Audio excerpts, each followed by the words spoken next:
నమస్కారం. Big debate ప్రత్యేక చర్చ కార్యక్రమానికి స్వాగతం. గత కొన్ని నెలలుగా తెలంగాణలో హైడ్రా సృష్టిస్తున్నటువంటి సంచలనాలు కొత్త కాదు. గణేష్ నవరాత్రులు పూర్తయిన తర్వాత మళ్ళీ తిరిగి హైడ్రా సర్వేలు అలాగే కూల్చివేతలు మొదలైనవి. ప్రభుత్వం అయితే స్పష్టంగా కొన్ని అంశాలు చెప్తున్నది. ఇప్పటికే నివాసం ఉంటున్న వాళ్ళ ఇళ్ళకి వెంటనే వెళ్ళము, వాళ్ళకి నోటీసులు ఇచ్చి తర్వాత దాని గురించి ఆలోచన చేస్తామని.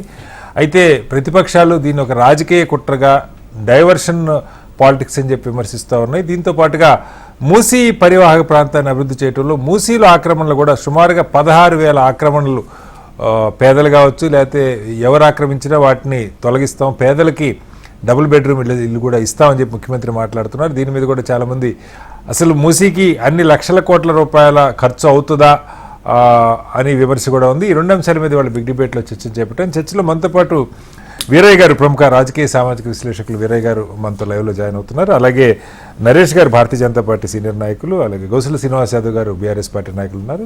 మరి కాసేపట్లో చరణ్ కౌశిక్ యాదవ్ కాంగ్రెస్ నుంచి కూడా మనతో జాయిన్ అవుతారు. ముందుగా వీరయ్య గారు నమస్కారం. హలో వీరయ్య గారు, నా వాయిస్ వినపడుతుందా? నమస్కారం. వీరయ్య గారు, హైడ్రా మీద సరే మొదలైనప్పుడు అందరికీ క్వశ్చన్ మార్క్ ఉండింది. నా మటుకు నాకైతే ఇది జరిగే పని అని అనిపించింది. బట్ ఇప్పుడు ఒక నెల రోజులు పైగా వాళ్ళ యాక్టివిటీ చూసిన తర్వాత ఒక 10-15 రోజులు ఈ గణేష్ ఉత్సవాల పేరుతో బ్రేక్ ఉన్నా కూడా మళ్ళీ తిరిగి కంటిన్యూ అవుతున్నది. ఖచ్చితంగా ఎట్టి పరిస్థితుల్లో కూడా వెనక్కి పోయేది దాన్ని ఇంకా ఎంపవర్ చేస్తూ ఉన్నారు. దానికి మెట్రో వాటర్ వర్క్స్, ఇరిగేషను, లేకపోతే పీడబ్ల్యూడి ఈ డిపార్ట్మెంట్లన్నిటికి సంబంధించి వాళ్ళ బాధ్యతలు కొన్నిటిని హైడ్రాకి బదలాయించారు, నిధులు కేటాయిస్తున్నారు ప్రభుత్వం. ఒక ప్రక్షాళన జరుగుతుందేమో, హైదరాబాద్లో వర్షం వస్తే వణికిపోయే పరిస్థితి నుంచి ఈ చెరువులు కుంటలు కాపాడబడతాయేమో, ఆక్రమణ తొలగుతాయేమో ఒక ఆశ అయితే మధ్యతరగతి పేదలు అయితే కలుగుతుంది. కొంత నష్టం కూడా ఉండొచ్చు. కొన్ని చోట్ల ఇప్పటికే దశాబ్దాలుగా ఎవరు అమ్మేశారు, ఎవరో కొనుక్కున్న వాళ్ళు ఉన్నారు, కన్నీళ్లు ఉన్నాయి, బాధలు ఉన్నాయి, వ్యతలు ఉన్నాయి. కానీ జరగాల్సిన పని కదా అన్న ఆలోచన ఎక్కువ మందిలో ఉంది. మీరేమంటారు? ఇప్పుడు మొన్ననే వరదలు వచ్చినటువంటి నేపథ్యం, హైదరాబాద్ లో గతంలో పడవల్లో ప్రజల్ని తరలించాల్సిన పరిస్థితులు రావటం, వీటన్నిటి మూలంగా తప్పకుండా దీన్ని సరిదిద్దాలి అనేటువంటి ఒక బలమైనటువంటి అభిప్రాయం ఉంది. అది నిజం, చేయాలి. ఆ చేయడం కోసం ఇప్పుడు సీరియస్ గా కోర్టు తీర్పు తర్వాత రాష్ట్ర ప్రభుత్వం కదిలింది అనేది కనపడతా ఉంది. హైడ్రా దానికోసమే స్థాపించారు, ప్రారంభించారనేది కూడా మనం చూస్తున్నాం. కాబట్టి సహజంగా అది ప్రారంభమే కొన్ని పెద్ద భవనాలను కూల్చడం మూలంగా సాధారణ ప్రజల్లో కూడా ఒక మంచి అభిప్రాయం, సదభిప్రాయం ఏర్పడ్డది. మంచి కృషి జరుగుతుందనే అభిప్రాయం ఏర్పడ్డది. నిజంగా మంచి కృషి. అయితే ఇది అమలు జరిపేటువంటి క్రమంలో ప్రభుత్వం కొన్ని జాగ్రత్తలు తీసుకోకపోతే నష్టం కూడా అదే స్థాయిలో ఉండే అవకాశం ఉంది. ఉదాహరణకి ఈ రోజు వచ్చిన ప్రకటనే చూద్దాం మనం. ఇప్పుడు వెంటనే మూసీ నది మీద ఉన్నటువంటి, మూసీ నది గట్ల మీద ఉన్నటువంటి కట్టడాలను కూల్చివేయాలని ప్రభుత్వం నిర్ణయించింది. దానికి ఒక మాట కూడా చెప్పింది, ఇండ్లు కోల్పోయేటువంటి పేదలకు డబుల్ బెడ్రూమ్ ఇండ్లు కేటాయిస్తామనే మాట కూడా చెప్పింది. వాళ్ళందరికీ నోటీసులు కూడా ఇచ్చామని చెప్పింది. ఇంతవరకు బాగానే ఉంది. మరి వాళ్ళందరికీ నోటీసులతో పాటు డబుల్ బెడ్రూమ్ ఇండ్లు కేటాయిస్తూ లెటర్ ఇచ్చారా? అది ఇవ్వలేదు. డబుల్ బెడ్రూమ్లు ఇస్తామన్నారు, కానీ పలానా తేదీన కూల్చివేత ప్రారంభమవుతుందని మాత్రం చెప్పారు. మరి కూల్చివేస్తున్న క్రమంలో వాళ్ళు పోయి ఎక్కడ ఉండాలి? ఇల్లు వాకిలి పోయి కుటుంబం అంతా ఆడ మగ సరుకులు సామాన్లన్నీ తీసుకుపోయి మూసి ఒడ్డున పెట్టుకొని కూర్చోగలరా? ఇది ఆచరణకు సంబంధించినటువంటి సమస్య. ఇది పేదలకు భవిష్యత్తుకు సంబంధించిన, పేదల బతుకులకు సంబంధించిన సమస్య. కాబట్టి ముందు వాళ్లకు డబుల్ బెడ్రూమ్ ఇండ్లు చూపిస్తే వాళ్లే ఖాళీ చేసి పోతారు కదా ఆ ఇంట్లోకి. అట్లా పోవడానికి నిరాకరిస్తే ఏం చేయాలి అంటే కాదు వేరే గారు. ఇక్కడ ఒక సమస్య ఏంటంటే, మీరు చెప్పింది మంచి పాయింట్. 16,000 డబుల్ బెడ్రూమ్ ఇళ్ళు కట్టించే కొన్ని రెడీగా ఉండొచ్చు, ఆల్రెడీ అలాట్ అయ్యి గత ప్రభుత్వంలో కట్టించినాయి. ఎలాంటి అనుకుంటున్నాను నేను. శ్రీనివాస్ గారు చెప్పాలి, కొత్తవి కట్టించే లోపు ఇవి ఏ నిర్ణయాలు ఎలా మారుతాయో, మూసీ ప్రక్షాళన ఈ వంగతో ఆగిపోతే ఎలా అన్న ఒక ప్రశ్న కూడా ఉంటుందిగా. ఏం కొంపలు మునిగినా ఇప్పుడు గత సంవత్సరం వరకు ఆగలేదా, నిన్నటి వరకు ఆగలేదా, ఇంకొక 6 నెలలు అవుతుంది, ఇంకొక 6 నెలలు అవుతుంది. అసలు వందలాది కుటుంబాలను రోడ్డు మీద పడేయటాన్ని మనం సమర్థించగలమా? సమర్థించకూడదు కదా. అందుకని ఒక మంచి పని చేస్తున్నప్పుడు ఆ మంచి పని జాగ్రత్తగా చేయాలి. కోటీశ్వరులు దురాక్రమణ చేసుకున్న వాళ్ళు ఉన్నారు, వాళ్ళను తినేయి నువ్వు, వాళ్ళను కూల్చేయి. వాళ్ళ పట్ల జాలి అవసరం లేదు, ఎందుకంటే వాళ్ళు దురాక్రమణదారు. కానీ పేదలు, ఇల్లు వాకిలు లేని వాళ్ళు, కాలువ గట్ల మీద నివాసం ఏర్పరచుకున్న వాళ్ళు, ప్రభుత్వాలే గత ప్రభుత్వాలే వాళ్ళకి ఏదన్నా నివాసం చూపించి ఉంటే అలాంటి మురికి కాలువ గట్ల మీదకి పోయి ఉండేవాళ్ళు కాదు. వాళ్ళు కూడా మంచి గాలి, మంచి వెలుతురు కావాలని కోరుకుంటారు. మరి మురికి కాలువ గట్ల మీదకి పోయినంటేనే దిక్కు లేకపోయింది. అలాంటి వాళ్లకు ఆల్రెడీ నిర్మించి ఉన్న డబుల్ బెడ్రూమ్ ఇండ్లన్నా కేటాయించాలి, లేదా 3 నెలలు 6 నెలలు టైం తీసుకొని వాళ్ళకి ప్రత్యామ్నాయం చూపించి ఏర్పాట్లు చేయాలి. అంతే తప్ప పేదల జీవితాలను బజారు పాలు చేయొద్దు, మధ్యతరగతి ప్రజల జీవితాలను బజారు పాలు చేయొద్దు. అంటే రెండో పాయింట్ కూడా మీరు మధ్యతరగతి అన్నారు. ఇప్పుడు ఉదాహరణకి కొన్ని చోట్ల అపార్ట్మెంట్లు తెలుసో తెలియకో ఎఫ్టీఎల్ పరిధిలోనో బఫర్ జోన్లోనో ఎవడో కట్టేశాడు బిల్డరు, బ్యాంకులు లోన్లు ఇచ్చినాయి. ఇది నిజంగా ఒక పెద్ద చర్చ జరుగుతుంది సార్. అపార్ట్మెంట్లే కాదు, ఈవెన్ విల్లాస్ కూడా వాటిలో కట్టారు. బిల్డర్ దొరికితే మీరు చెప్పిన బడాబాబులు ఫామ్ హౌస్లు కట్టుకున్న వాళ్ళు ఇబ్బంది కాదు, కానీ అపార్ట్మెంట్లో లేకపోతే మరొకటో కట్టుంటారు, అక్కడ వీళ్ళకి బ్యాంకులు లోన్లు ఇచ్చినాయి, వీళ్ళు కొనుక్కున్నారు, నివాసం ఒకవేళ ఇంకా మొదలు ఉండకపోవచ్చు, బట్ ఇంకా అండర్ కన్స్ట్రక్షన్లో ఉన్నాయనుకుందాం. ఇవి కూడా మరి ఈ రకంగా చూసుకుంటూ పోతే ప్రతిదానికి ఒక ఎక్సెప్షన్ కనపడుతుంది కదా వీరయ్య గారు, ఏం చేయాలి? మధ్యతరగతి ఉద్యోగులు అన్ని రకాల అనుమతులు చూసుకొని కొనుక్కున్నారు. వాళ్ళు జీవితాంతం కష్టపడి బ్యాంకుల్లో దాచుకున్నదంతా పణంగా పెట్టారు. అవును. మరి అప్పుడు అనుమతులు ఇచ్చింది అధికారులే కదా. అవును. ఆ అధికారులను ముందు లోపలేయకుండా, వాళ్ళను బాధ్యులను చేయకుండా ఇప్పుడు ఎవరిని బాధ్యులను చేస్తున్నారు? వాళ్ళు సంపాదించుకున్న డబ్బుతో అన్ని అనుమతులు ఉన్నాయని పత్రాలతో సహా చూసిన తర్వాత కొనుక్కున్నటువంటి ఉద్యోగులను బలి చేస్తారా? చేయకూడదు కదా. అందుకని దీన్ని అమలు జరపడం కరెక్ట్, కానీ అమలు జరిపే క్రమంలో సాధారణ పేదలు, మధ్యతరగతి ప్రజానీకం బజారు పాలు కాకుండా జాగ్రత్తగా ఎట్లా అమలు జరపాలనేది కాలనీ అసోసియేషన్స్ ని, ప్రజా సంఘాలని, రాజకీయ పార్టీలను ఇన్వాల్వ్ చేసి తగిన మార్గాలను అన్వేషించాల్సిన బాధ్యత ప్రభుత్వం మీద ఉన్నది. Okay, right sir. మళ్ళీ వస్తాను మీ దగ్గరికి.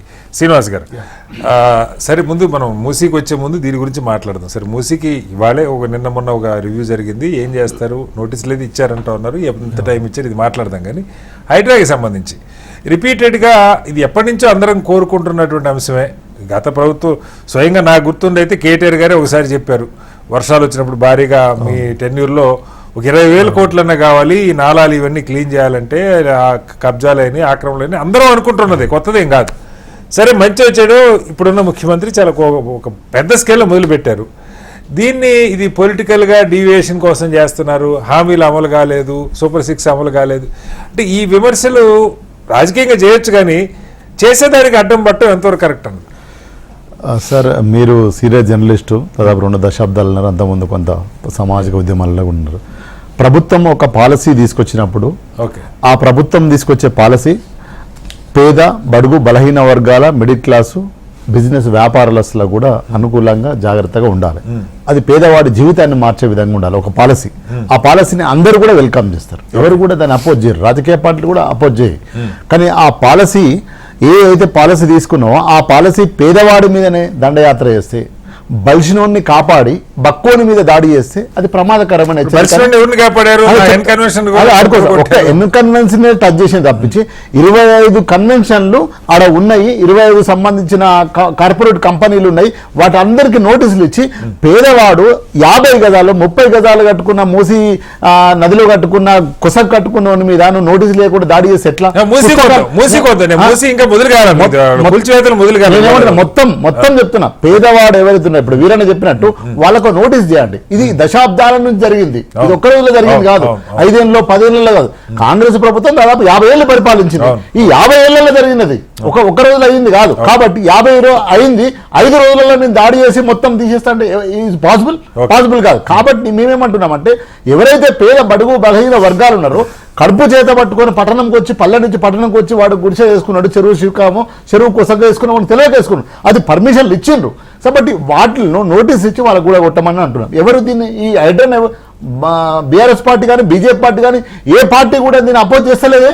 అపోజ్ చేయట్లేదు, at the same time support చేయట్లేదు. సార్ ఒక సపోర్ట్ అంటే మేము ఏమంటున్నాం, ఏదైతే లీగల్ అది ఇల్లీగల్ చట్టంకి అందరం లోబడే ఉన్నాం కదా, అది చెయ్యకుండా ఈరోజు తిరుపతి రెడ్డికి ఎందుకు నోటీస్ ఇచ్చినావు నువ్వు? తిరుపతి రెడ్డికి మరి పోయి దాడి చేయలేదే. నిన్నగా గమ్మన్న నల్ల చెరువులో ఉన్న పేదల పుస్తకాలు తీసుకుంటే ఒక పాపను నువ్వు కూల్ చేసినవే, మరి తిరుపతి రెడ్డికి కూల్ చేయలేవా? పోదా, ఎందుకు పోదు? ఇది ప్రాథమికమైన ప్రశ్న. నేను రాజకీయ పార్టీగా ప్రతినిధి అడుగుతున్నాను కాబట్టి ఇది రాజకీయం అవుతుంది. అదే ఒక సామాన్యుడు అడుగుతున్నాడు. మనం యూట్యూబ్లలో సోషల్ మీడియాలో చూస్తున్నాం కదా. దుర్గం చెరువుకి సంబంధించి నిన్న మొన్న కూడా హైకోర్టు కూడా దాని విషయంలో ప్రత్యేకంగా మాట్లాడుతున్నారు. ఆల్రెడీ తప్పులు ఉన్నాయని చెప్పి కూడా చెప్తా ఉన్నారు. నేనేమంటున్నా సార్, కోర్టు కూడా పేదవాడికి ఒక న్యాయం ఎట్లయితుంది, బలిసినోడికి ఒక న్యాయం ఎట్లయితుంది. సో ఇప్పుడు వీరన్న చెప్పినప్పుడు 6 నెలలు కాదు 2 సంవత్సరాలు తీసుకోను నువ్వు, నేనేం కాదట్లేదు. ఆల్టర్నేట్ చూపించు.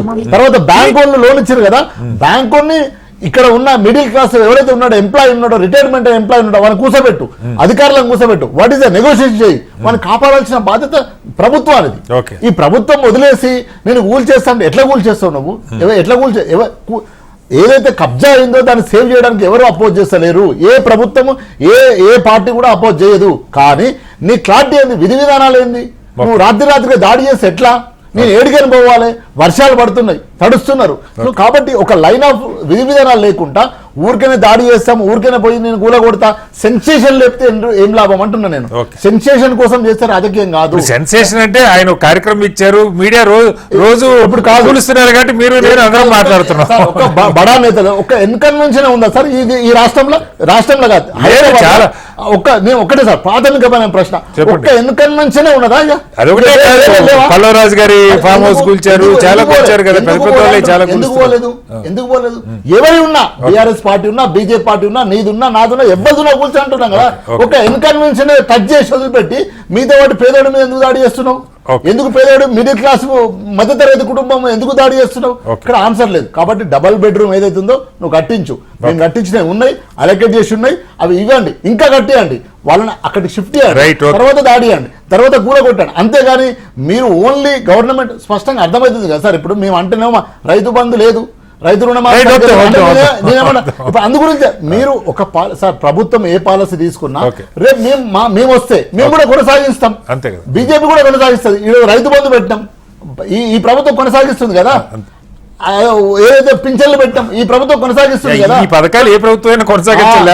రేపు హైడ్రా కూడా ఇది మంచిది అయితే ప్రజలు హర్షిస్తే వచ్చే ప్రభుత్వం ఏ ప్రభుత్వమైనా కొనసాగిస్తుంది. అది ఒక రోజులో పని కాదు. కానీ మీరు ఎట్లా చూపిస్తున్నారు దీన్ని? ఈవెంట్ టు ఈవెంట్ చూపిస్తుంది. అంటే ప్రాబ్లం ఒక్క రోజుల పని కాదు, కానీ 5 ఏళ్ళు కూడా సరిపోదు చేస్తే. మీరు అర్థం చేసుకోవాల్సింది నిరంతరం చేయమంటున్నాం సార్, నిరంతరం చేయమంటున్నాం, మేము సహకరిస్తామంటున్నాం. కానీ నువ్వు ఎవరి మీద దాడి చేస్తున్నావు? పేదవాడి మీద దాడి చేస్తున్నావు, బలిసిన వదిలిపెట్టి బక్కోడి మీద దాడి చేస్తున్నావు. అది అబ్జెక్షన్ చేస్తున్నాం, అది అందరూ అబ్జెక్షన్ చేస్తున్నాం. నరేష్ గారు, ఇక్కడ మొదలుపెట్టిన తొలి రోజుల్లోనే ఈటల రాజేంద్ర గారు లాంటి వాళ్ళు సీనియర్స్ చాలా, మీరు నాలాల జోలికి వస్తే ఊరుకోము, పేదోళ్ళ జోలికి వస్తే ఊరుకోం. ఈ సమస్య మన అందరిది. హైదరాబాద్ నగరం రేవంత్ రెడ్డి గారి వాళ్ళు ఉంటుండొచ్చు, రేపు పోతుండొచ్చు, లేదా ఇంకో ముఖ్యమంత్రి రావచ్చు, రేపు మీరే రావచ్చు అధికారులకు. సమస్య అది కాదు. దీనికి ఎవరో ఒకళ్ళు ఒక బలంగా ఒక నిర్ణయం తీసుకోకుండా, ఇప్పుడు తప్పులేదు, ఎత్తి చూపండి, తప్పులేదు. ఇప్పుడు పెద్దోళ్ళు వాడిది ఎందుకు కూల్చో, ఖచ్చితంగా ఇప్పుడు ఈ విషయం వేరే గారు కూడా అంగీకరిస్తారు. నారాయణ గారు, సిపిఐ నారాయణ గారు చెప్పారు, ఇది నిజంగా పులి మీద స్వారీ. తెలంగాణ ఉద్యమంలో కేసీఆర్ గారు ఎట్లయితే దాన్ని ఎత్తుకున్నప్పుడు పులి మీద స్వారీ అన్నారు, ఇప్పుడు ముఖ్యమంత్రి ఎత్తుకున్నది పులిమేర స్వారీ. ఇది మధ్యలో ఆపితే నువ్వు పలానా వాడి కోసం చేసావు, లేదు ఈ స్వార్థం కోసం చేసావు అని అందరూ విమర్శిస్తారు.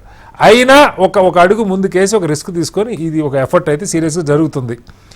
ఇంకా 4 చేయాలంటే చేయొచ్చు, లేదా సలహాలు సూచనలు ఇవ్వచ్చు. ఇప్పుడు వేరే గారు చెప్పారు, అఖిల పక్షాన్ని ప్రజాస్వామ్య రాజకీయ పార్టీలు అందరినీ పిలిచి అడగండి, ఇంకా ఏమైనా ఒపీనియన్స్ ఉంటే తీసుకోండి, కార్యక్రమం మంచిది బట్ జాగ్రత్తలు తీసుకొని చేయాలని. బట్ అది కాకుండా రాజకీయ పార్టీల విమర్శలు రకరకాల రూపాల్లో ఉంటా ఉన్నాయి. వాడిని కొట్టావు ఎందుకు, వీడిని కొట్టలేదు ఎందుకు, లేకపోతే నువ్వు ఇది చేసావు అది చేసావు, నువ్వు డైవర్ట్ చేస్తున్నావు అని. ఇప్పుడు డైవర్ట్ పాలిటిక్స్ నడుస్తున్నాయని రకరకాల పార్టీలు మాట్లాడుతారు, మా నాయకత్వం కూడా మాట్లాడుతుంది. దాన్ని పక్క పెడదాం, సబ్జెక్ట్లో కూర్చుందాం. హైడ్రా మొట్టమొదటిగా దెబ్బ కొట్టింది అంటే కూలగొట్టింది మన దగ్గర ఆఫీస్ పేట దగ్గర ఉన్న పాపం ఇంకో వారం రోజులు అయితే గృహప్రవేశానికి పోతారు. దాంట్లో ఒక అపార్ట్మెంట్లో కూలగొట్టారు మన ఏదో ఆఫీస్ పేట ఎక్కడ కట్టారు అది కూడా చెప్పండి మరి, మీరు ప్రజలకు చూసే వాళ్ళకి అది కూడా తెలియాలి కదా, కూలగొట్టిన మాట వాస్తవం ఉండొచ్చు. అయితే ఎక్కడ కట్టారు అది కూడా చెప్పాలి కదా. దానికి సంబంధించిన విషయాలు ఎందుకంటే అధికారులు అన్ని తప్పులేని ఎవరు మనం నరేష్ గారు మల్లేష్ అని చెప్పేసి ఈ టిఆర్ఎస్ నాయకుడే పాపం, మా దగ్గర బంధు. ఆయన ఫస్ట్ టైం డెవలప్మెంట్ కానీ తీసుకొని మా కంపెనీ ఒక 3 కలిసి ఒక 5 కోట్లు పెట్టి 1000 గజాల్లో కట్టి దాంట్లో కొన్ని ప్లాట్లు కూడా అమ్మిరు పాపం. అవి ధనధన ఇంకా 4 రోజుల గృహప్రవేశాలు అయితేనంగా టకటగా కూలగొట్టేసేసి అది మనం TV9లో మీ టీవీలో అన్ని టీవీలలో చూసినాం, మనం అన్ని ఛానల్లో చూసినాం. అరే ఇదేంద్ర అప్పటిదాకా తెలియదు అంత దీని కథ ఏందని. దాని తర్వాత ఎక్కడెక్కడ కూలగొడుతురు. తర్వాత మా సరూర్ నగర్ చెరువులో దుర్మార్గం ఏంటంటే అక్కడ ఒడ్ర బస్సు అక్కడ అది రంగారెడ్డి జిల్లా కలెక్టరు వాళ్ళకు 1980s అప్పుడే గవర్నమెంట్ పట్టాలు ఇచ్చింది, కలెక్టర్ తోటి వచ్చిన పట్టాలు అవి. ఆ రోజులలో 80 గజాల జాగలు వస్తే పిల్లలు పెరుగుతున్న క్రమంలో 1-2 దాన్ని 40 గజాలు ఇల్లు అట్లా పంచుకోవడం జరిగింది. సో ఆడ కూలగొట్టారు. ఈ కూలగొడుతున్న క్రమంలో అట్లనే అదే కుత్బుల్లాపూర్ కాన్సెన్స్కి సంబంధించి ఆ సున్నం చెరువు చుట్టుపక్కల ఇవన్నీ కొట్టుకుంటూ వస్తారు. ఈటెల రాజేందర్ కానీ యాజ్ ఏ పార్టీ నాయకులుగా నేను కానీ ఈటెల రాజేందర్ గారు చాలా స్పష్టంగా మాట్లాడుతున్నారు, చాలా క్లారిటీగా మాట్లాడుతున్నారు, దాంట్లో ఎలాంటి డౌట్ లేదు. వారు చక్కగా ఏమంటున్నారయ్యా అంటే నువ్వు ఉన్నోని కొడితే కొట్టు, వాడు చేసింది ఎందుకంటే వాడు ఆశ కోసం చేసిన పనులు ఇవన్నీ ఆ వ్యాపారం కోసం. కానీ ఈ పేదవాడిని ఈ 40 గజాల ఇండ్లుంటూనే నువ్వు కూలగొడితే అది ఎంతవరకు సమంజసము? అది నీ యొక్క ఆర్డీఓ, నీ కలెక్టరు, నువ్వు ప్రభుత్వం ఇచ్చిన పట్టాలు. ఫస్ట్ ఇక్కడ పట్టాలు ఎందుకు ఇచ్చారు వాళ్ళ మీద అసలు? అంటే ఆ రోజు ప్రభుత్వం తప్పు చేసిందా? ఆ రోజు ప్రభుత్వం ఉన్న నాయకులకు సంబంధించి వాళ్ళను నేను మాట్లాడేది 2 నిమిషాలు కూడా కాదు. కాబట్టి అసలు వాళ్ళు తప్పు చేసిరా, మరి నువ్వు యాక్షన్ తీసుకో. అంతేగాని వీళ్ళని నువ్వు రపరప ఎట్లా కూలగొడతావు అంటే ఫస్ట్ సెన్సేషనల్ గా, తర్వాత ఓవైసీది కూలగొడతావా లేదా, ఓవైసీది ఎందుకు కూలగొట్టవా, తర్వాత మదనపడి ఈ ఎంఐఎంకు భయపడి నేను ఈరోజు భాజపా నాయకునిగా మాట్లాడుతున్నా అనుకోవద్దు మీరు, ఒక పౌరునిగా మాట్లాడుతున్నా.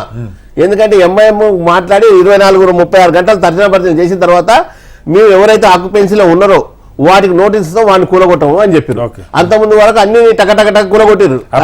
నివాసం కూలగొట్టలేదు సార్, మీరు ఉన్నది ఉన్నట్టు నివాసం అంటే అది సరూనగర్ చెరువు నివాసాలు గవర్నమెంట్ పట్టాలు ఇచ్చే కూలగొట్టారు. Bhajapa is sitting MP, Malkajgiri MP ఆయన పోయి మాట్లాడి చూపించింది కదా. సరూనగర్ చెరువు దగ్గర కూలగొట్టిన వడ్రబస్తి పేరు కూడా చెప్తున్నా కదా నేను. అవి ఉన్న ఇల్లు పేదల ఇల్లు ఎట్లా కూలగొడతాను? మరి ఆ ప్రభుత్వానికి ఆ రోజు తెలియదు అక్కడికి నీళ్ళు వచ్చి చెరువులో నిండుతుంది అని చెప్పేసి. మరి ఆ రోజు ఆంధ్రప్రదేశ్ ప్రభుత్వం తప్పు చేసిందా? ఒక్క మాట మిమ్మల్ని ప్రశ్న అడుగుతున్నాను. నా ప్రశ్న ఏంటంటే సార్, ఈ 70 ఏళ్లలో అసలు ఒక్క కాగితం లేకుండా ఏ గినుమతి అది లంచం వేసి తెచ్చుకున్నాడా, ఇంకోటి చేశాడా, మాయ చేశాడా పక్క పెడితే ఏ కాగితం లేకుండా ఒక్క నిర్మాణం అన్నా ఉంటుందా? మీరు చెప్పండి. మీకు రాజకీయంగా 34,000 నిర్మాణాలు ఉండవు కదా. ఇంటి ట్యాక్స్ నువ్వు అన్నట్టు మీరు ఆఫ్ లో మనం మాట్లాడుకున్నట్టు నోటరీ ద్వారానో ఏదో చేసి తర్వాత కడుతుంటే కరెంట్ ఓడిస్తాడు, కరెంట్ చూసి వాటర్ కలిసి ఇవన్నీ జరిగినాయి. మా దగ్గర నేను 2 రోజుల క్రితం నల్ల చెరువులో కూలగొట్టాను.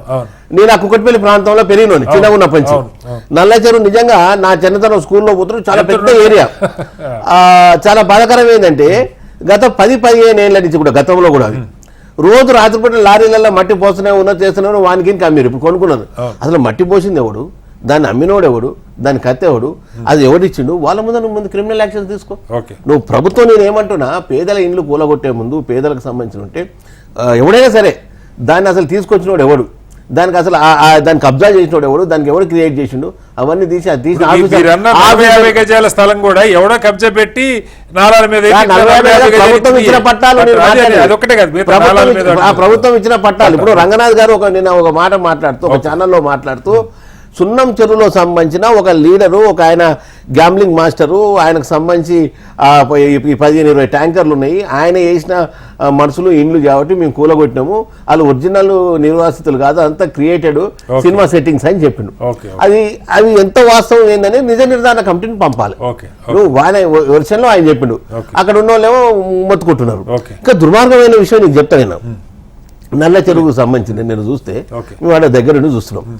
అరే నువ్వు వాడు సరే వాడిని షెడ్లు తీసేసినావు అవి తీసేసినావు ఏదో చిన్న అవి పెట్టుకున్నారు మిషన్లు ప్రింటింగ్ మిషన్లు ఫ్లెక్సీల మిషన్లు ఆ ఫ్లెక్సీల మిషన్లు అవి నువ్వు బుల్డోజర్లతో ఆ మిషన్లను ఎందుకు నాశనం చేయాలి నువ్వు షెడ్ తీసేస్తే వాడు ఇంకోటైనా పెట్టుకుని ఆ మిషన్ బతాడు కదా వాటిని నువ్వు డ్యామేజ్ చేయాల్సిన అవసరం ఏమొచ్చింది దానికి నీకేం సంబంధం దీని మీద ఎవడు యాక్షన్ తీసుకోవాలి అంటే అంత రాక్షసత్వం అవసరమా నీకు బుల్డోజర్ వచ్చే ముందు ప్రింటింగ్ మిషన్ ఫ్లెక్సీ 2 గంటల కాల్ చేయమంటే ఎట్లా కాల్ చేస్తావు how is it possible sir ఇప్పుడు 9 గంటలకు ఇచ్చేసి 11 గంటల వరకు రావాలి కాల్ చేయాలి 11 గంటల కంటే ఆ మిషన్ ఎక్కకపోనికి వేరు కదా ఇవన్నీ కదా అంటే నీకు ఇక్కడ వాస్తవాలకు మాట్లాడితేవి భయభ్రాంతులకు గురి చేసి ఒక లాంటి ముఖ్యమంత్రి గారికి లాభం భయభ్రాంతులకు గురి చేయడం వల్ల ఇక ముఖ్యమంత్రి చాలా వరకు నేను ఏమంటున్నానంటే నేను కూడా ఆమె ఎన్విరాన్మెంటలిస్ట్ నేను యూనివర్సిటీలో చదువుతున్నప్పుడు గ్రీన్ క్లబ్ అని పెట్టి పెద్ద ఉద్యమాన్ని తీసి ప్లాస్టిక్ క్యారెక్టర్ బ్యాన్ చేయాలని చెప్పి రాష్ట్రంలో మూవ్మెంట్ చంద్రబాబు నాయుడు తీసుకో వాళ్ళకి సంబంధించి కే కృష్ణమూర్తిని వాళ్ళని పట్టుకొచ్చి ర్యాలీలు తీసుకున్నాను నేను ఏది ఏపీ లీడర్ ఉండి కూడా నేనేమంటున్నాను ఆంధ్రప్రదేశ్ హైదరాబాద్ రక్షించుకోవాల్సిన బాధ్యత ఉన్నది గత ముఖ్యమంత్రి గౌరవనీయులు కేసీఆర్ గారు ఏమన్నారు ఈ హైదరాబాద్ నగరంలో 28,000 అక్రమ కట్టడాలు ఉన్నాయి మీరు వీడియోలు చూసి తెలుసు ఆయన నోటితో చెప్పిన మాట 28,000 అక్రమ కట్టడాలు ఉన్నాయి ఈ కట్టడాలన్నీ తొలగిస్తే మనకు హైదరాబాద్ మునిగిపోదు ఈ నీళ్ళు ఇట్లా రోడ్ల మీదకి రావు ఇదన్నీ ఒక స్టేట్మెంట్ ఇచ్చారు దానికంటే మున్సిపల్ మినిస్టర్ కూడా కేటీఆర్ గారు ఏం మాట్లాడారు ఏదైతే ఈ యొక్క మూసీ నది మీద పరివాహం దాని మీద ఉన్నాయో వాళ్ళు ఒక కమిటీ వేసారు సార్ మీకు ఆ కమిటీ పేరు ఏదో ఉన్నది ఆ కమిటీ అఫీషియల్ గా తెలిసింది 12,000 ఇండ్లు అక్రమ కట్టడాలు ఉన్నాయి మూసీ నది ఏమంటే వాళ్ళు డ్యామేజ్ వాళ్ళు పలగొట్టలేదు అది చేయలేదు నిజంగా వాళ్ళకు ఈరోజు టీఆర్ఎస్ నాయకుడు మిత్రుడు సీనన్న మాట్లాడుతుంది కానీ చాలా బాధాకరం ఏంటంటే వీళ్ళు కట్టిన డబుల్ బెడ్రూమ్ ఇండ్లు ఇంకా పంపకాలం జరగలేదు వీళ్ళకి ఇచ్చి ఉంటే ఏమైతుండే వీళ్ళకి నిజంగా ఇచ్చేసి ఆ మూసినది వాళ్ళకి ఇచ్చి ఆ మూసినది ఏమిటి క్లియర్ ఏం చేస్తే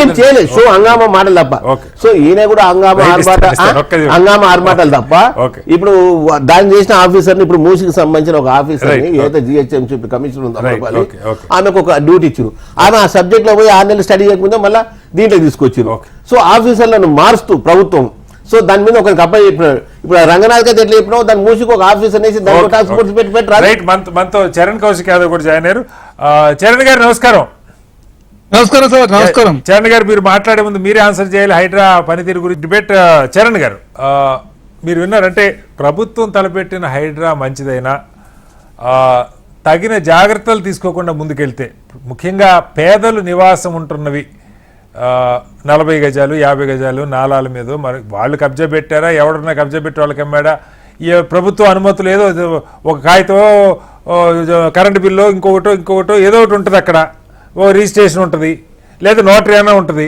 కొనుక్కొని అక్కడ పేదలు ఉంటున్నారు వీటి జోలికి వెళ్లే ముందు వాళ్ళకి ఏదైనా ఒక ప్రత్యామ్నాయం చూపించకుండా ఈ కోల్చడం వాళ్ళ మూసీ దగ్గరికి వెళ్ళారు మీ టీము హైడ్రా టీము 4 టీములు వేశారు మనుషులను ఐడెంటిఫై చేశారు ఓ 16,000 కుటుంబాలు ఉంటున్నాయని చెప్పి తేల్చారు మూసీ కంపులో ఉంటున్నారంటేనే పేదలని అర్థం కదా కౌశిక్ గారు ఇదే కాకుండా అనేక ఈ చెరువులు కూల్చే క్రమంలో పెద్ద పెద్ద ఫామ్ హౌస్లో కూలిస్తే వేరు కానీ లేదా అండర్ కన్స్ట్రక్షన్ అపార్ట్మెంట్లు కూల్చినా అది ఇంకో లెక్క కానీ 40 గజాలు 30 గజాలు ఉంటున్న పేదల జోలికి వెళ్తే వాళ్ళకి ఆల్టర్నేటివ్ చూచిపోతే రోడ్డును పడతారన్నది ఒక విమర్శ మరి ప్రభుత్వం రైట్ అయినా రాంగ్ అయినా దీని విషయంలో కాస్త మానవత్వం కోణంలో ఏమన్నా ఆలోచించే అవకాశం ఉందా సార్ ప్రధానంగా మీరు చూస్తా ఉన్నారు హైడ్రా ఎక్కడ కూడా ఏ పేద వర్గాలను మధ్యతరగతి ప్రజలను ఇబ్బంది పెట్టే ఉద్దేశంలో హైడ్రా లేదనేది చాలా స్పష్టం అది Congress party వాళ్ళదా TRS party Bharatiya Janata party MIM party అని తేడా లేకుండా ప్రధానంగా హైడ్రా పనిచేస్తా ఉంది ఎందుకంటే మొదటగా కూల్చిందే మా కాంగ్రెస్ పార్టీ కేంద్ర మంత్రి మాజీ కేంద్ర మంత్రి పల్లన్ రాజు గారు వారి తమ్ముడు ఎవరైతే ఆనంద్ రాజు గారు ఉన్నారో అక్కడి నుంచే ప్రారంభించడం తర్వాత ఎంఐఎం పార్టీకి సంబంధించినటువంటి ఎమ్మెల్యే కావచ్చు ఎమ్మెల్సీ సంబంధించినటువంటి వ్యవహారం కావచ్చు తర్వాత తెలంగాణ రాష్ట్రంలో పెద్ద ఎత్తున రెస్పాన్స్ కూడా అంటే కాంగ్రెస్ పార్టీ చాలా మంచి పని చేస్తుందని చెప్పేసి తెలంగాణ వ్యాప్తంగా విస్తరించాలని ఏపీ మంత్రి కూడా అన్నారు హైడ్రా ఏపీలో కూడా పెడతామని కూడా అంటున్నారు ప్రోగ్రామ్ మంచిదే బట్ చేయటం ఎట్లా సార్ డాక్టర్ నారాయణ గారు కావచ్చు అదేవిధంగా టీజీ వెంకటేష్ గారు కూడా మాకు కూడా ఆంధ్ర రాష్ట్రంలో హైడ్రా లాంటి సంస్థ అవసరం అని చెప్పేసి వారు కూడా ఆహ్వానించారు తెలంగాణ రాష్ట్రంలో కావచ్చు అదేవిధంగా హైదరాబాద్ ఇప్పుడు దీని మొత్తం హెచ్ఎండిఏ లిమిట్స్ లో ఉండాలని చెప్పేసి ప్రభుత్వం భావించి ఆ స్థాయిలో కూడా హైడ్రా సంస్థకు ఫుల్ పవర్స్ ఇవ్వాలని చెప్పేసి హైడ్రా సంస్థకు కేబినెట్ లో ఆమోదం తెలిపిన తర్వాత ఆర్డినెన్స్ కూడా తీసుకొస్తా ఉన్నారు. రంగనాథ్ గారి నేతృత్వంలో హైడ్రా చాలా అద్భుతంగా పనిచేస్తుందని చెప్పేసి ప్రజలు కీర్తిస్తా ఉంటే అనవసరంగా బీఆర్ఎస్ పార్టీ రాజకీయం చేసే ప్రయత్నం, ఎంఐఎం పార్టీలో ఉన్నటువంటి అదేవిధంగా మన మహేష్ రెడ్డి గారు కావచ్చు, అదే వారంతా ఆహ్వానిస్తున్నప్పటికీ ఈటల రాజేంద్ర గారు ఏమో హైడ్రా సంస్థను విమర్శిస్తా ఉన్నాడు. అదేవిధంగా ఎంఐఎం పార్టీలో కొంతమంది ఏమో అసౌద్దీన్ ఓవైసీ గారి ఇంటి ఎందుకు పోతలేదు, ఆ ఫాతిమా కాలేజెస్ ఉన్నాయి కదా అని చెప్పే ప్రయత్నం. హైడ్రా సంస్థ అనేది హైడ్రా దృష్టికి వచ్చినప్పుడు చాలా మానవీయ కోణంలో ప్రవర్తించాలని చెప్పేసి భావించారు కాబట్టి మధ్యతరగతి ప్రజల విషయంలో, ఎందుకంటే మూసీ మీద 12,000 అక్రమ నిర్మాణాలను వారిని తొలగించాలని చెప్పేసి ప్రభుత్వం భావించి వారందరూ డబుల్ బెడ్రూమ్ ఇవ్వాలని చెప్పేసి ముందస్తుగా నేను నిర్ణయం తీసుకుందంటే, అదే ఇప్పుడు వేరే గారు ప్రశ్న అడిగారు చరణ్ గారు, ఈ మూసీకి సంబంధించి 12,000, 14,000, 16,000 నివాసం ఉంటున్న కుటుంబాలకి మీరు నోటీసులు అయితే ఇచ్చారు. కానీ డబుల్ బెడ్రూమ్ అలాట్ చేస్తా కాగితం కూడా ఇస్తే, కనీసం కాగితం ఇస్తే, మీరు ఆ కాగితం కూడా ఇవ్వకుండా నోటి మాటగా ముఖ్యమంత్రి గారు ఒక మాట అని రేపు పొద్దున ఎవరు పట్టించుకుంటారు వాళ్ళని, ముందు వాళ్ళు ఎక్కడికి పోవాలి అన్న ప్రశ్న వస్తుంది. దీన్ని పరిగణలోకి తీసుకోవాలని అంటా ఉన్నారు సార్. ఇప్పుడు దాని విషయంలో పూర్తి స్థాయి రిపోర్టు వచ్చిన తర్వాత అంటే ప్రజలకు ప్రభుత్వం ఒకసారి మాట ఇచ్చిన తర్వాత మాట తప్పుతుందని చెప్పేసి ప్రభుత్వం భావించి వాళ్ళ ఫీడ్బ్యాక్ తీసుకుంటా ఉన్నారు. ఎందుకంటే ఎక్కడెక్కడ ఖాళీలు ఉన్నాయి డెవలప్మెంట్ సంబంధించి, లేకపోతే కొత్తగా నిర్మించాలన్నా, లేదు వాళ్ళ ఫీడ్బ్యాక్ ఆధారంగా వాళ్ళకి ఆల్టర్నేటివ్స్ ప్లేస్ ఏమైనా ఇవ్వాలన్నా, లేదు డబుల్ బెడ్రూమ్ ఇల్లు కోరుకుంటారా లేదా ఆల్టర్నేటివ్ ఏమన్నా అమౌంట్ ఏమన్నా ఎక్స్పెక్ట్ చేస్తారా, ఇవన్నీ ఆ దిశగా మూడు విషయాల్లో చాలా ప్రభుత్వం ఆలోచిస్తా ఉంది. ఎందుకంటే ఆల్టర్నేటివ్ ప్లేస్ ఇచ్చుడు ఒకటి, డబుల్ బెడ్రూమ్ ఒకటి, లేదు పరిహారం ఇచ్చుడు ఒకటి అనేది 3 దశల్లో ఆలోచిస్తున్నారు. ఖచ్చితంగా ప్రభుత్వం ఇచ్చిన మాట ప్రకారం ఖచ్చితంగా డబుల్ బెడ్రూమ్ ఇచ్చే ఆలోచనలో కాంగ్రెస్ ప్రభుత్వం ఎట్టి పరిస్థితులు వెనుకపోదు. మధ్యతరగతి ప్రజలు కావచ్చు, పేద వర్గాలకు నష్టం చేసి ఎట్టి పరిస్థితుల్లో హైడ్రా సంస్థ కావచ్చు, రంగనాథ్ గారు చేరు. కాంగ్రెస్ ప్రభుత్వం వచ్చి 9 నెలలు మాత్రం అవుతా ఉంది. ఇంకా 27,000 నిర్మాణాలు ఉన్నాయని చెప్పేసి ఏకంగా కేసీఆర్ గారే ప్రకటించారు. ఎందుకంటే యూట్యూబ్ లో ఒకసారి చెక్ చేసుకోవచ్చు. 27,000 అక్రమ నిర్మాణాలు ఉన్నాయి, అవి తొలగిస్తే తప్ప హైదరాబాద్ పీడ ఇరగడు కాదని చెప్పేసి కేసీఆర్ గారే మాట్లాడారు. అది కాంగ్రెస్ ప్రభుత్వం ప్రారంభించినప్పటికీ దాన్ని ఆహ్వానించేది పోయి బీఆర్ఎస్ పార్టీ ఎంతసేపు రాజకీయం చేసే ప్రయత్నం చేస్తా ఉన్నారు. పల్లా రాజేశ్వర గారికి నోటీసు మాత్రమే కాంగ్రెస్ ప్రభుత్వం ఇచ్చింది. వాళ్ళ మీద రాజకీయ కక్ష కార్యక్రమాలు తీసుకునే అవకాశం ఉన్నా కూడా మేము ఎక్కడ కూడా రాజకీయ కక్ష కార్యక్రమాలు తావు లేకుండా మన లేదు పక్క పార్టీ ఇది కొంచెం అంటే మొదలు పెట్టింది ఖచ్చితంగా మీరు అంటే కాంగ్రెస్ వాళ్ళతో మొదలు పెట్టారు. కానీ ఎలా ముందుకెళ్తారు, నిజంగా అందరికి న్యాయం జరిగేలాగా వెళ్తారా, లేదు పేదలకు అన్యాయం జరగకుండా దాని మీద ఒకసారి మీరు వీరయ్య గారు కొన్ని అంశాలు లేవనెత్తారు.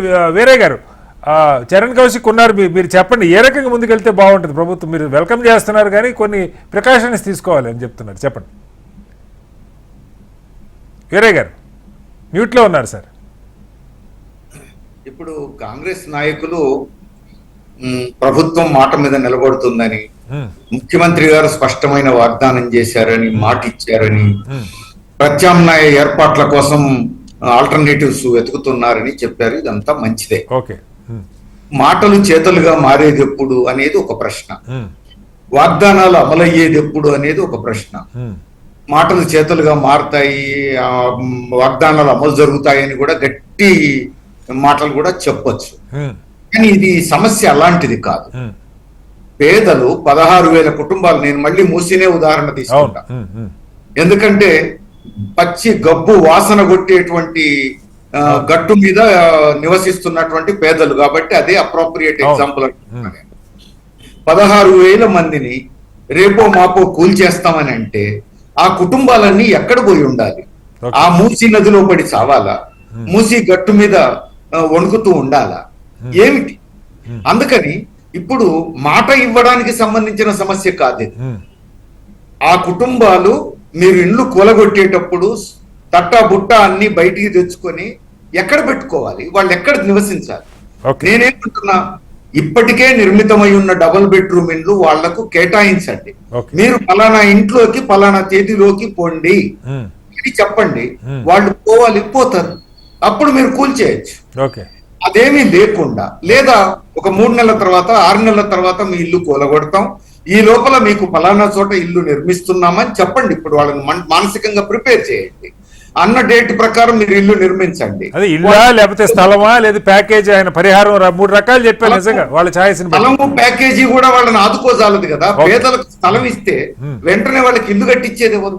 Okay okay. అందుకని పేదలకు సంబంధించినంత వరకు ఇల్లు కట్టించాల్సిందే కదా. Okay okay. ఇలాంటి ప్రత్యామ్నాయం చూపకుండా ఓకే హడావుడిగా మేము అన్ని కూల్చేస్తాం అని అంటే వేల కుటుంబాలు ఎక్కడికి పోవాలి? వాళ్ళ జీవితాలు ఏం కావాలి? ఇది సమస్య.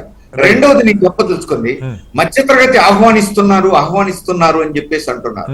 మధ్యతరగతి స్వభావం ఎప్పుడు గుర్తుపెట్టుకోవాలి. తక్షణ స్పందన ఉన్నట్టే దీర్ఘకాలిక స్పందన ఉండదు. మీరు ఇంకా 4 సంవత్సరాలు పరిపాలించవలసిన వాళ్ళు, 4 ఏళ్ల తర్వాత ఎన్నికలు ఫేస్ చేయాల్సిన వాళ్ళు. ప్రారంభంలో ఉన్న స్పందన 2 ఏళ్ల తర్వాత ఉంటుందనే గ్యారంటీ ఉండదు. టిఆర్ఎస్ ప్రభుత్వం తీసుకున్న చర్యల పట్ల ప్రారంభంలో మధ్యతరగతి కదా అప్రిషియేట్ చేసింది, మధ్యతరగతి కదా మాకు తెలంగాణ తెచ్చినటువంటి కేసీఆర్ అన్నది. మరి ఆ మధ్యతరగతే కదా ఇప్పుడు ఓడించింది కూడా, ఆ చదువుకున్న యువతే కదా ఇప్పుడు ఓడించింది కూడా. మర్చిపోకూడదు, దీర్ఘకాలికంగా దాని ఎఫెక్ట్స్ ఎట్లా ఉంటాయో చూడాలి. రాజకీయంగా సరే వాళ్ళకి లాభం నష్టం తర్వాత వద్దాం సార్. అంటే మధ్యతరగతి దీన్ని వెల్కమ్ చేస్తున్నారా లేకపోతే ఇది తప్పు అంటున్నారు? అంటే అందరూ సఫరర్స్, 1 కోటి మంది సఫరర్ సార్ వర్షాలు వస్తే. వేరే గారు మీకు తెలియదు కాదు. మధ్యతరగతి తక్షణం స్పందిస్తుంది, ఇది సరైందనే అంటది. కానీ రోజులు గడుస్తున్నా కొద్దీ, ప్రజల జీవితాలు ఎఫెక్ట్ అవుతున్నా కొద్దీ మధ్యతరగతి ఆలోచన కూడా మారుతుంది. అది కూడా ప్రభుత్వం గుర్తుపెట్టుకోవాలి. ఇప్పుడు మమ్మల్ని సమర్థిస్తున్నారు కాబట్టి మేము ఏం చేసినా కరెక్టే అని అనుకుంటే తప్పు అంటున్నా. గత అనుభవం కూడా అట్లా లేదు అనేది కూడా చూడాల్సిన అవసరం ఉంది. అందుకని వాళ్ళ రాజకీయ ప్రయోజనాలు ఎట్లా ఉంటాయి అనేది పక్కన పెడితే అసలు పేద మధ్యతరగతి కుటుంబాలు రోడ్డున పడకుండా చూడాలి కదా. రోడ్డున పడకుండా చూసేందుకు అవసరమైన ప్రత్యామ్నాయాల గురించి సంప్రదింపులు చేపట్టండి. ముందు చేయాల్సింది సంప్రదింపుల ప్రక్రియ చేపట్టండి. ఆ సంప్రదింపుల అనంతరం ప్రత్యామ్నాయాలు వెతకండి, నిర్ణయించండి, ఏర్పాట్లు చేయండి. ఆ తర్వాత కూల్చివేతలకు పూనుకోండి. రైట్ సార్, మళ్ళీ వస్తాను వేరే గారి దగ్గరికి. శ్రీనివాస్ గారు, ఇప్పుడు మీరు గతంలో మూసీ గురించి మీరు చెప్పారు, ఒక పెద్ద ప్రయత్నం చేస్తాం. నిజంగా Germany Rhine river, Europe Rhine రివర్తో పోల్చినటువంటి పరిస్థితి అంటే ప్రజలకు గుర్తుంటాయి. హైదరాబాద్ డల్లాస్ చేస్తున్నది. కానీ నేను ఇవి రాజకీయ విమర్శగా మాట్లాడలేదు, కానీ సరే వీలై ఉండొచ్చు, వీలు కాకపోయి ఉండొచ్చు. ఇప్పుడు ఒక ప్రయత్నం జరుగుతుంది. మనకి ఏ రోజుకి ఆ రోజు పేపర్లో ఈ చెరువుకి సంబంధించి ఈ సర్వే నెంబర్లో ఇన్ని ఎకరాలు ఫ్రీ చేయబడింది, ఈయన కట్టడాలు కోల్చడం జరిగింది, ఒక రిపోర్ట్ లాగా కూడా మనకు వస్తూ ఉంది పత్రికల్లో. ఈ సర్వే నెంబర్లో 4 ఎకరాలు క్లియర్ చేసాం. ఇది నిజంగా మధ్యతరగతి, సరే మధ్యతరగతి ఆలోచన ఎప్పుడు 100 కారణాలకు మారచ్చు రాజకీయంగా. ఇప్పుడు హైదరాబాద్ ఇవాళ ఎలక్షన్ పెడితే నా వచ్చే సీట్లు కూడా రాకపోవచ్చు, మొత్తం గుట్టలు కనపడుతున్నాయి వర్షాలు వచ్చి. అది పక్క పెడితే మామూలుగా దీన్ని పాజిటివ్ డైరెక్షన్ తీసుకెళ్ళడానికి ఎందుకు ఒక తెలంగాణ, బంగారు తెలంగాణ కావాలని కోరుకున్న పార్టీ ఆ డైరెక్షన్ ఎందుకు ఆలోచించదు సార్? అంటే మేము తెలంగాణ 2014 ముందు ఎలా ఉంది, ఇప్పుడు ఎలా ఉంది అనేది చాలా మంది మేధావులు డెవలప్మెంట్ జరగలేదు. మేమేం చేసినాం స్పష్టంగా. మాకు 2 సార్లు అధికారం ఇచ్చారు, 3ఓసారి కూడా కొద్ది మెజార్టీతో మమ్మల్ని ప్రతిపక్ష హోదాలో, మంచి ప్రతిపక్ష హోదాలో కూర్చోబెట్టాం. నేనేమంటున్నా, ఏదైతే హైడ్రా తీసుకున్నదో, ఇప్పుడు ఏదైతే అధికారిని పెట్టినరో ఇంకో అధికారే కదా వాళ్ళ పర్మిషన్లు ఇచ్చింది. ఇప్పుడు మధ్యతరగతి కానీ పేదవర్గం కానీ, నువ్వు ఎవరైతే వ్యాపారం చేస్తున్నాడో, వ్యాపారం చేసినోడు కదా ఎకరాలు కబ్జా చేసింది, పేదవాడు కదా. వాడి మీద నీ దండయాత్ర పోకుండా పేదవాడి మీద దండయాత్ర పోయినప్పుడు మాత్రమే ప్రతిపక్షాలు కానీ, ప్రజాపక్షం కానీ, లేదంటే ప్రజాస్వామికవాదులు కానీ ప్రశ్నిస్తారు. అప్పటిదాకా ప్రశ్నించారు. నువ్వు బలిసినోని కొడతా అంటే, ఊర్లో బలిసిన భూస్వామి మీద దాడి చేస్తా అంటే ఊరు మొత్తం వస్తుంది నీకు స్పష్టంగా. అంతేగాని పేదోడు భూమి గుంజుతున్నావు, నువ్వు అడవి గవర్నమెంట్ భూమిలో పేదోడు దున్నుకుంటుండే వాని మీద దాడి చేస్తా అంటే ఊరు ఎట్లా సపోర్ట్ చేస్తారు? మీకు చిన్న ఎగ్జాంపుల్ చెప్తా సార్. బిల్డర్లు ఉంటారు సార్, చెప్తా ఉన్నా. బిల్డర్లు ఏదో ఒక 5-6 పెద్ద బ్రాండెడ్ బిల్డర్లు లేపితే ఒక్కొక్క బిల్డర్ ఈ వెంచర్ ఒక పేరుతో కడతాడు, పక్క వెంచర్ ఇంకో పేరుతో కడతాడు. ఆ కట్టినోడు ఎక్కడున్నాడు ఎవరికి అర్థం కాదు, కట్టింది మాత్రం చెరువులో కడతాడు. ఏం చేయాలి? అందుగురించి సార్ నేనేమంటున్నా, ఇప్పుడు ఎవరైతే అధికారులు ఇచ్చి పర్మిషన్లు ఇచ్చారో వాళ్ళతో మాట్లాడాలి, బ్యాంకర్స్ తో అంటే ఒక సమస్యను పరిష్కార మార్గం తీసుకుపోయే బాధ్యతనే ప్రభుత్వం బాధ్యత, ఒక పాలసీ తీసుకున్నప్పుడు. అట్లా అనుకుంటే ఇప్పుడు గవర్నమెంట్ చాలా ప్లేసులు కట్ చేసింది సార్. ఇప్పుడు ఏదైతే హుస్సేన్ సాగర్ చుట్టూ కట్టినా ఎవరు కట్టిండ్రు? గత ప్రభుత్వాలే కట్టినాయి కదా. సో ఇప్పుడు ఉన్న ఎలక్షన్ కమిషన్ ఆఫీస్ ఏదైతే ఎట్లా కట్టిండ్రు? ఇదంతా గవర్నమెంట్, ఇదంతా చెరువే కదా. ఎట్లా ఇచ్చే పర్మిషన్లు? లుంబిని పార్క్ ఎందుకు అవసరం వచ్చింది? సంజయ్ రెడ్డి పార్క్ ఎట్లా కట్టిండ్రు? మట్టి పచ్చ కట్టింది కదా. అదంతా కూడా ఇదంతా గవర్నమెంట్ ఆక్యుపై చేసింది కదా. మరి గవర్నమెంట్ ముద్ద అయినా ఇప్పుడు ఈ ప్రజలు ప్రశ్నించారు. ప్రజా ప్రయోజనాల కోసం గవర్నమెంట్ పార్క్ ఏ ప్రయోజనాల కోసం ఏ ప్రయోజనాల కోసం పార్కు అంటే నేనేం చెప్తున్నా ప్రభుత్వం కూడా తప్పులు చేసింది, ఆ తప్పులను సరిదిద్దుకోవాల్సిన బాధ్యత ఉంది. కాబట్టి నేనేమంటున్నా, పేదవాడు ఇప్పుడు అన్న చెప్పిండు వీరన్న 16,000 మందితో మాట్లాడాలి. ఒక్క వ్యక్తి కాదు, అది కుటుంబం సార్, కుటుంబం. ఆ కుటుంబాన్ని నువ్వు రోడ్డు మీద పడేస్తే వాడు ఏడవాడు. ఇంకో విషయం చెప్పలే, వీరన్న చెప్పలేదు, నేను టచ్ చేస్తున్నా. ఈ రోజు వాడు మూసినది పక్కన ఉన్నా అంటే మనకి పని దొరుకుతుంది అక్కడ. నువ్వు తీసుకపోయి ఎక్కడో చెర్లపల్లి అవతలనో లేదా చెంచల్ కూడా అవతలనో నువ్వు అవతల ఎక్కడో అవుట్కట్ సిటీలో నువ్వు పట్టిస్తే వానికి పోదు. మేము గత ప్రభుత్వం డబుల్ బెడ్రూమ్ కట్టినప్పుడు కూడా కొంతమంది ఎందుకు పోలేదంటే సార్ కారణం ఏదన్నా కావచ్చు, ఆ కారణానికి సమస్య పుట్టిందంటే దానికి పరిష్కార మార్గం కూడా ఉంటుంది. సమస్య మీరు పరిష్కారం చేయగలిగారా? మేము అందు గురించే 10 ఏళ్లలో డబుల్ బెడ్రూమ్ కట్టి వాళ్ళని కన్విన్స్ చేసి అక్కడ సగం 3 వంతులు ఈయన కదా. కొంతమంది రెనోవేషన్ చేసుకుంటారు, అలొకేట్ చేస్తాం sir. Process that is double bedroom, pensions, రైతు, ఇస్ ద ప్రాసెస్. మేము కట్టినాం, వాళ్ళు అలొకేట్ చేసుకున్నాం, అలొకేట్ చేసి ఆర్డర్లు ఇచ్చినాం, వాళ్ళు ప్రాసెస్ చేయాలి, మళ్ళీ కట్టాలి. నెక్స్ట్ వచ్చే ప్రభుత్వం మళ్ళీ అలొకేట్ చేస్తుంది, కడుతుంది. ఇప్పుడు ఈ 16,000 మంది కుటుంబాలతో నువ్వు మాట్లాడకుండా మాట ఏంది సార్? మాట ప్రభుత్వం ఇస్తే ఇది పేపర్ కాదు. పేపర్ కూడా ఇప్పుడు వీరన్న చెప్పినట్టు చాలా వాల్యుడ్ పాయింట్. పేపర్ ఒకటే కాదు, నీకు డాక్యుమెంట్ కూడా నడవదు. వాని లైఫ్ ను వాని కుటుంబాన్ని తీసుకొచ్చి నువ్వు ఒక దగ్గర కూర్చొని ఇవ్వాలి. ఇచ్చుడే కాదు, వానికి పని కూడా కల్పించాలి. లేకపోతే వాడు అక్కడ ఉండడు, వాడు అక్కడ ఉండే. ఇప్పుడు చెంచులు ఎందుకు ఉండరు? చాలా చోట్ల అదే సమస్య. కాబట్టి వాడు పని దొరికింది, ఆడింత జాగా దొరికింది, 20 గదాలు 30 గదాలు వాడు కట్టుకున్నాడు. సో నువ్వు ఇప్పుడు అదంతా అలొకేట్ చేయకుండా, దాన్ని డిస్కస్ చేయకుండా, ఒక కంక్లూజన్ శాస్త్రీయబద్ధమైన ఒక నిర్మాత్మకమైన నిర్ణయాన్ని తీసుకోకుండా ఉట్టిగానే నువ్వు దాడి చేస్తే ఎందుకు మొత్తుకుంటారు? ఇప్పుడు రాజకీయం కూడా సార్, ప్రతిపక్ష పార్టీ కూడా అన్యాయంగా అక్రమంగా రాజకీయం మాట్లాడితే ఉందంటేనే మాట్లాడతారు, లేకపోతే మీరు మాత్రం ఎందుకు మాట్లాడితే మేము క్రెడిబిలిటీ పోతుంది కదా, మా క్రెడిబిలిటీ కూడా పోతుంది, మా క్రెడిబిలిటీ కూడా ఇంపార్టెంట్ కదా. మేము ప్రశ్నించే గొంతుగా మా నాయకుడు ఎవరైనా కూడా అట్లా ప్రశ్నిస్తేనే ప్రజలు హర్షిస్తారు. అంతేగాని మంచి పని చేస్తుంటే మేము మాట్లాడినాం అనుకో, టీఆర్ఎస్ వాళ్ళకు బీజేపీలో పనిలేదు అనే పరిస్థితి వస్తుంది. కాబట్టి నేనేమన్నా పేదోడి మీద దాడి చేస్తున్నావు, ఆ దాడి కాదు, బలిసినోడి మీద దాడి చేయి. బలిసినోడే కదా ఎక్కువ కబ్జా చేసింది. పేదోడు 40 గదాలు చేసిండు, 20 గదాలు చేసిండు, 50 గదాలు 60 గదాల కంటే ఎక్కువ చేయలేదు. బలిసినోడు బలంగా చేసిండు, ఎకరాలు కబ్జా చేసిండు, చెర్లను మింగిండు. ఎక్కడ పోయిన ఒక ఎన్నో కన్వెన్షన్ తప్ప నువ్వు ఒక్కటి చూపెట్టి నాకు, ఒక్క కంపెనీ రియల్ ఎస్టేట్ కంపెనీని ఒక్కటి ముట్టుకున్నట్టు చూపెట్టి నాకు చూపెట్టా. మన ఒక్క కంపెనీ నోటీసులు ఇచ్చావు, మరి పేదోడికి నోటీసులు ఇవ్వలేదు. తిరుపతి రెడ్డికి నోటీసులు పోతాయి, మరి పేదోడికి నోటీసులు ఎందుకు పోలేదు? తిరుపతి రెడ్డి వేరు, పేదోడు వేరా? పౌరుడు ఈ దేశంలో ఒకటే పౌరుడు, ఒకటే ఓటకు, కోర్టు ఒకటే.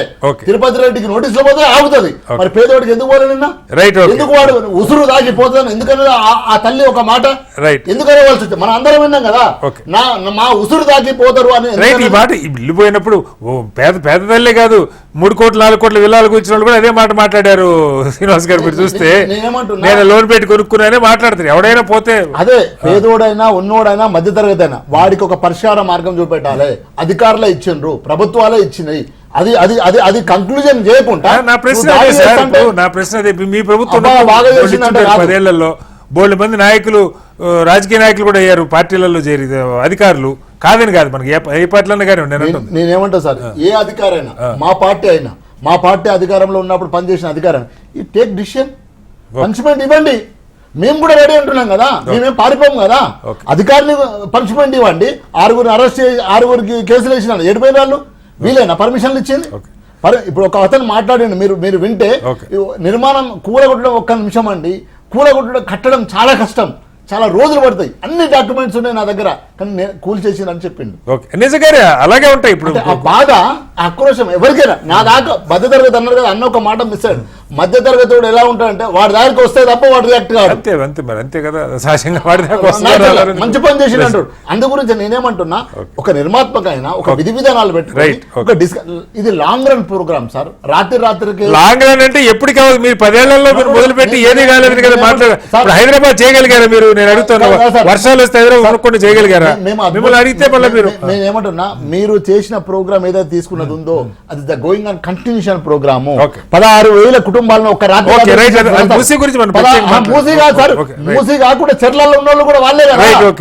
మూసీ అంటే కనిపిస్తుంది వాడే. నరేష్ గారు, ఇక్కడ ఇప్పుడు ఈ రకంగా చెరులో ఉన్న వాళ్ళందరూ పేదవాళ్లే, ముట్టుకోవద్దు, ముట్టుకోవడానికి లేదు, వాళ్ళకి ప్రత్యామ్నాయం పని కూడా. ఇప్పుడు ఆయన చెప్పడం ఏంటంటే పని కూడా చూపించాలి అక్కడంటే అయ్యేదేనా ఇది? ఇప్పుడు పార్టీలు మీరు ప్రతిపక్ష పార్టీలు కాబట్టి ఇది జరగొద్దని ఈ మాట మాట్లాడుతున్నారంటే ఏం చెప్తారు? సార్ ఇప్పుడు నేను మా సీనన్న పాపం ఆయన తెలంగాణ వాది చాలా మంచోడు పాపం. కానీ ఉన్నది ఉన్నట్టు మనం వాస్తవం మాట్లాడాలి. డ్యామేజ్ జరిగింది సమైక్త ఆంధ్రప్రదేశ్ కంటే తెలంగాణలో డ్యామేజ్ ఎక్కువ జరిగింది. ఈ యొక్క ఏదైతే మూసీ నది ఉన్నదో అనంతగిరి కొండల నుంచి స్టార్ట్ అయిపోతున్న ఈ మూసీ నది తెలంగాణకు మంచి వరప్రదాయం ఒకప్పుడు. దాన్ని మొత్తం పొల్యూటెడ్ చేసింది. అంతకుముందు సమైక్య ఆంధ్రప్రదేశ్లో మీరు రేపు తీయండి 7-8 ఇండ్ల కంటే ఎక్కువ లేవు. ఈరోజు 16,000 కాడికి వచ్చింది వ్యవహారం. సోదరుడు కేటీఆర్ అధికారంలోకి వచ్చిన 5 ఏళ్ల తర్వాత కమిటీ వేస్తే అప్పుడు తేలింది 12,000. నేను చూడంగా కూడా చాలా. ఇప్పుడు మనం హిమాయత్ నగర్ కావచ్చు, గండిపేట కానీ ఆ చుట్టుపక్కల విల్లాసు ఇవన్నీ చేసి దాన్ని కమర్షియలైజ్ చేసింది. అక్కడి నుంచి మొదలుపెట్టి పొల్యూషన్ స్టార్ట్ అయింది. ఇదంతా కూడా మనం చూస్తాం. ప్లీజ్ చెప్పండి. ఇప్పుడు మనం మన ఇంటి దగ్గరికి వెళ్ళి కూడా మీ ఇంటి దగ్గరికి వెళ్ళి వస్తుంటే కూడా ఆ చిన్న చిన్న మూసిలో కలిసి నాలాల మీద కమర్షియల్ కాంప్లెక్స్ ఎట్లున్నాయి ఏందని మనం అందరం చూస్తున్నాం. రోడ్ల మీద స్లాబ్లు వేసి ఏకంగా హోటల్స్ కట్టిరు, రెస్టారెంట్లు కట్టిరు, రకరకాల కట్టిరు. అసలు ఇవన్నీ ఎప్పుడు జరిగినాయి? తెలంగాణ వచ్చినాక జరిగినాయి. ఈ విషయం మనం లైవ్ నీకు చూపిస్తాను. తెలంగాణ ఎక్కువ జరిగినాయి. ఇప్పుడు వీళ్ళ కాలం లైవ్ చూపిస్తాను. సిన్సియారిటీ చిత్తశుద్ధి ఉంటే నిజంగా అసలు 12,000 కాస్త నువ్వు వేస్తాలుగా 12,000 ఎంతమంది ఉన్నాయి. ఇప్పుడు 16,000 వచ్చింది. సరే కాంగ్రెస్ వాళ్ళు వచ్చి 7-8 నెలలు అయింది. కాంగ్రెస్ లో సకమైన నేను అంటలేను. సరే అంతకుముందు వాళ్ళు ఉండగా నువ్వు ఎంతమంది నిన్ను నాయకులను ఎంకరేజ్ చేసినావు, ఏం చేసినావు? నువ్వు అసలు ఆడ 111 జీవాన్ని ఎత్తేసి దాన్ని ఏ విధంగా కమర్షియలైజ్ చేసి ఎట్లా చేసినావు? నువ్వు వ్యవహారం అంతా నువ్వు ఆగం చేసి ఉన్న హైదరాబాద్ నగరాన్ని ఎట్లా పాడు చేసినావు ఏందనేది ప్రజలందరూ చూస్తున్నారు. ప్రజలు చూస్తున్నారు కదా.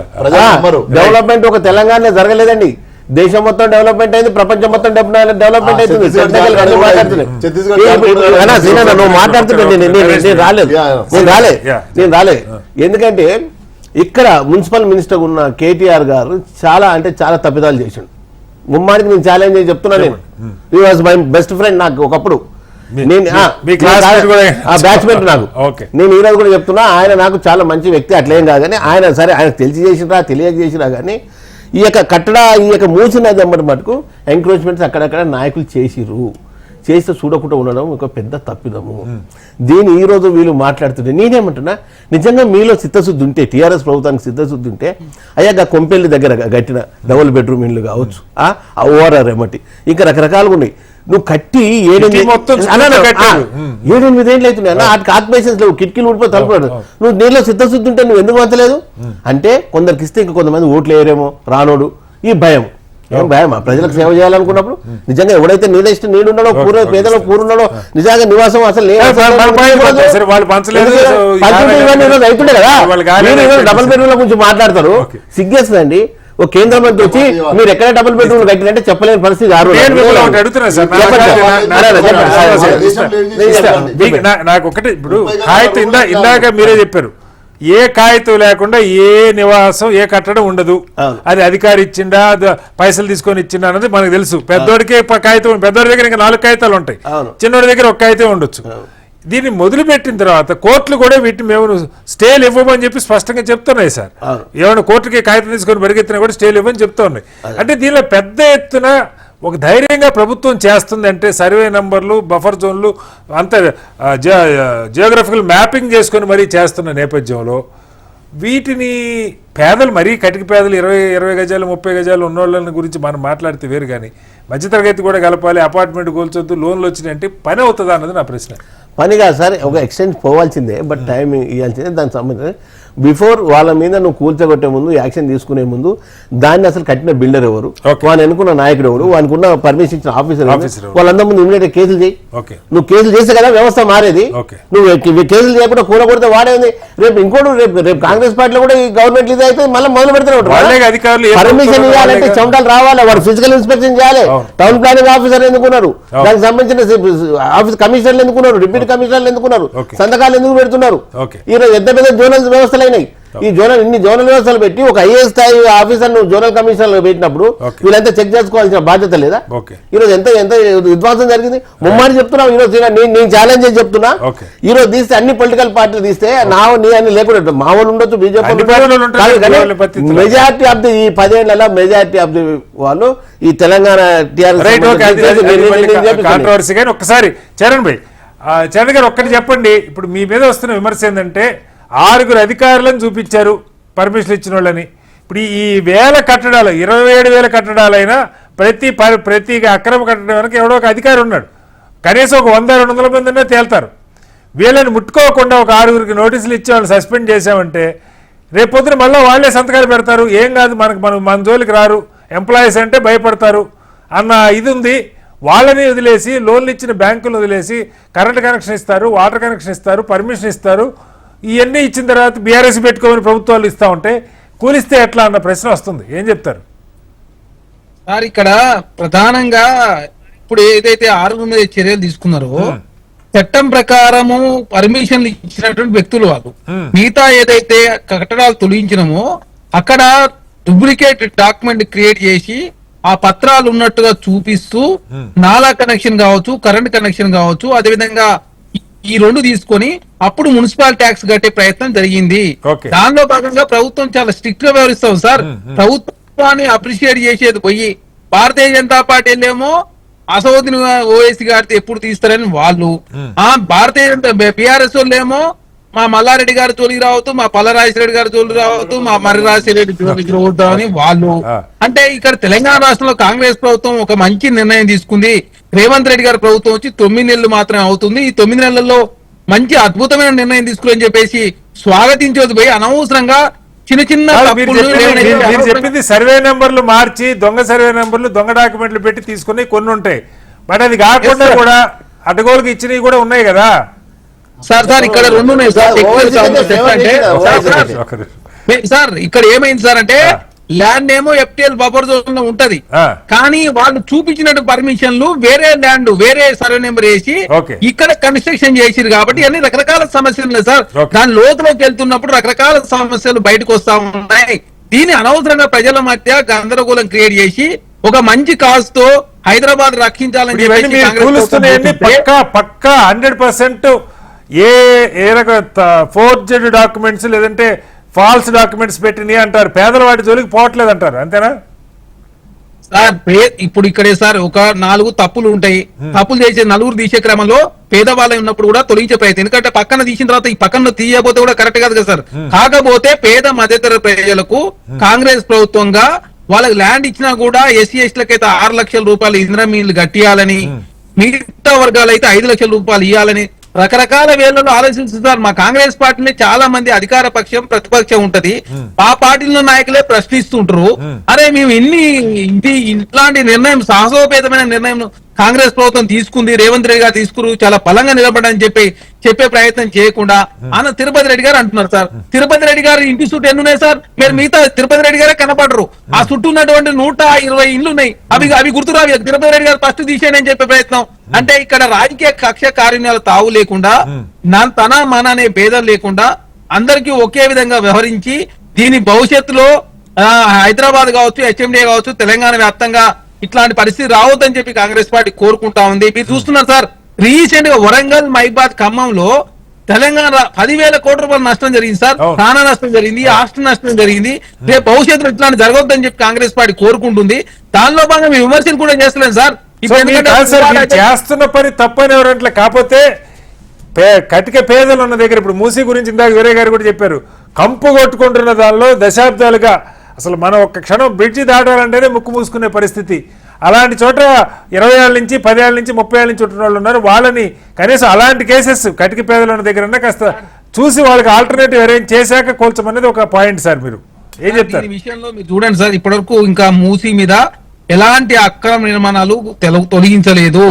12,000 అంచనాకు వచ్చిన ప్రభుత్వము ఇంకా పెరగొచ్చేమో అని చెప్పేసి 16,000 డబుల్ బెడ్రూమ్ ఇస్తామని చెప్పేసి ప్రభుత్వం ఒక అంచనాకు వచ్చిందంటేనే ప్రభుత్వం చాలా చిత్తశుద్ధితోటి ఎట్టి పరిస్థితిలో మధ్యతరగతి ప్రజలు కావచ్చు, పేద వర్గాలకు నష్టమే పనులు చేయదని చెప్పి కాంగ్రెస్ ప్రభుత్వం ఆలోచిస్తారు. ఒకసారి మీరు ఇందాక నరేష్ గారు, మన శ్రీనివాస్ గారు మీ నిర్వాహకం గురించి ఆయన చెప్పారు, మరి మీరు ఏదైనా కంక్లూడ్ చేయగలిగితే చేయండి. బీజేపీ వాళ్ళు మాట్లాడితే ఎందుకంటే తోక కాదు తొండం కాదు బీజేపీలో, ఎందుకంటే వాళ్ళు ఇక్కడ పరిపాలించాలి. వాళ్ళు బీహార్ ఒక నిమిషం ఆయన ఛత్తీస్గఢ్ జార్ఖండ్ ఇచ్చారు, వాళ్ళ మనకంటే 10 ఏళ్ళ ముందు ఇచ్చారు. వాళ్ళ తెలంగాణ ఆడెట్లుందో ఈడెట్లుందో తెలుసు, 10 ఏళ్ళ తెలంగాణ ఎంత అభివృద్ధి అయిందో తెలుసు.